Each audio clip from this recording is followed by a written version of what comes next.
Hello बच्चों, let's see this question. This question says a body is thrown with a velocity equal to n times the velocity of n times the escape velocity ve.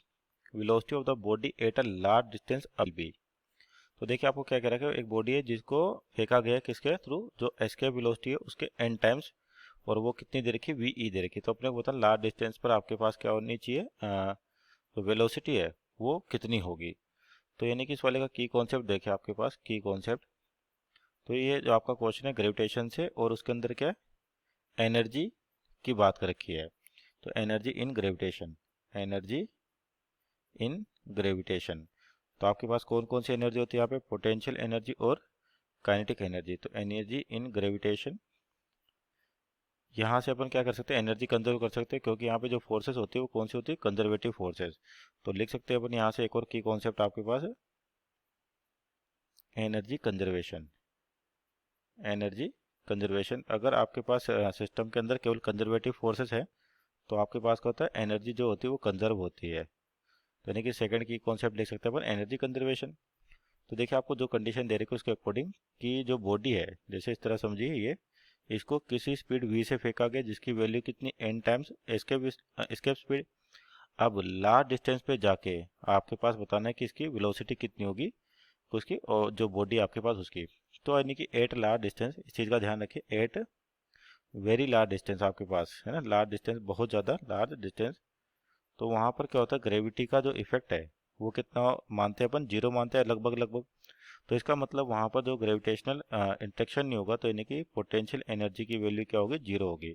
और general पर बोलते भी कि at infinite potential energy due to mass क्या होती है, zero.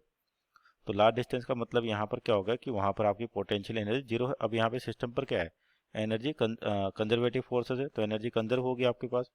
तो यानी कि एनर्जी कंजर्वेशन का मतलब initial kinetic energy plus initial potential energy should be equal to final kinetic energy plus final potential energy. तो फाइनल पोटेंशियल तो आपके पास क्या हो गया, जीरो। तो यहाँ पर वैल्यूज रखें,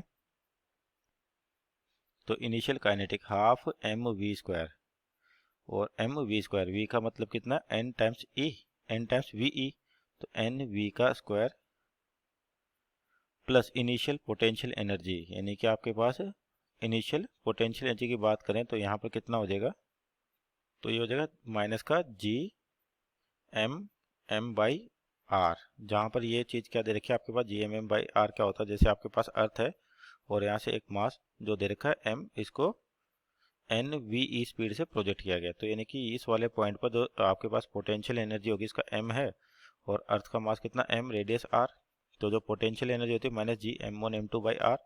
अब बात करते हैं फाइनल काइनेटिक, तो ये कहीं ना कहीं जब आपके अर्थ के ग्रेविटेशन फील्ड से बाहर जा चली तो गई, लेकिन इसके पास कोई ना कोई वेलोसिटी होगी। तो यानी कि हाफ एम वी स्क्वायर, और फाइनल पोटेंशियल तो जीरो हो गया, तो यहाँ से स्मॉल एम आपका हर जगह से कैंसिल आउट हो जाएगा।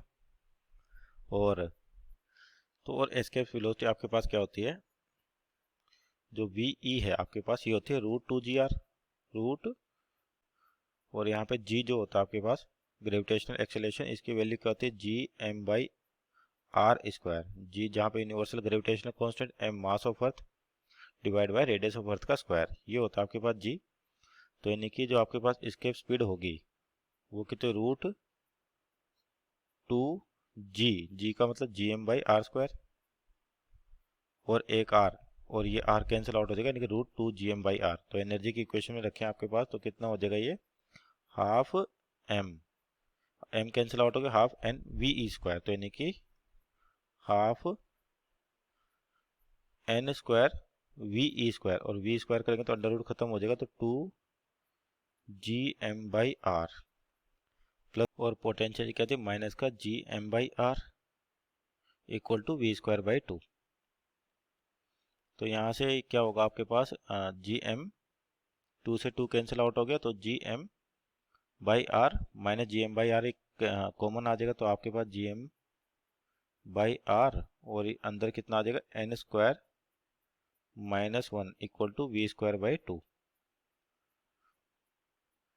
तो यहाँ से v की वैल्यू क्या हो जाएगी आपके पास, V square equal to two G M by R N square minus one. तो ये टर्म देखिए फिर से क्या बन गया आपके पास, एस्केप वेलोसिटी, तो यानी कि v की वैल्यू आ जाएगी आपके पास V E under root N square -1। जब यहाँ पर अपन क्या करेंगे, अंडर रूट लेंगे तो वैल्यू आ जाएगी रूट 2gm/r, और रूट 2gm/r किसके बराबर आपके पास एस्केप स्पीड के। तो अपना फाइनल आंसर हो जाएगा v is equal to v escape under root N square -1। So our final answer is equal to v e root N square -1। और ऑप्शन चेक करें तो ऑप्शन नंबर आपका 1 ये इसका राइट आंसर होगा। Hope you understood well, best of luck.